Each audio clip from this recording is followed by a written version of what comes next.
এই দেখুন আমার এই মিষ্টি কুমড়া গাছে আরও 2টি মিষ্টি কুমড়া আসছে, দেখছেন? এই একটি দেখছেন, আরও 2টি।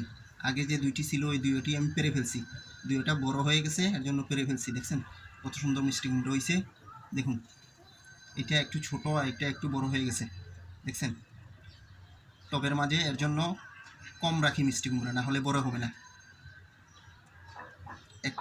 একটা টবের গাছে 2টি রাখলেই ভালো হয়,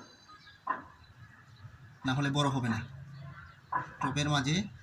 কারণ হচ্ছে গাছে জড় মেলতে পারে না, টবের জায়গা ছোট, এর জন্য খাদ্য গ্রহণ করতে পারে না। তাই একটি গাছে 2টি কিংবা 3টি রাখলেই ভালো হয়। এই দেখুন একটি কেরেলা হয়েছে, এই গাছ থেকে আমি আরও কেরেলা পারছি, খাইছি। দেখছেন এখন একটি বার হয়েছে, আরও ছোটো ছোটো বার হইতেছে। দেখুন আপনারাও আমার মতো এইভাবে ছাদে বা বাড়ির আঙিনায় লাগাইবেন।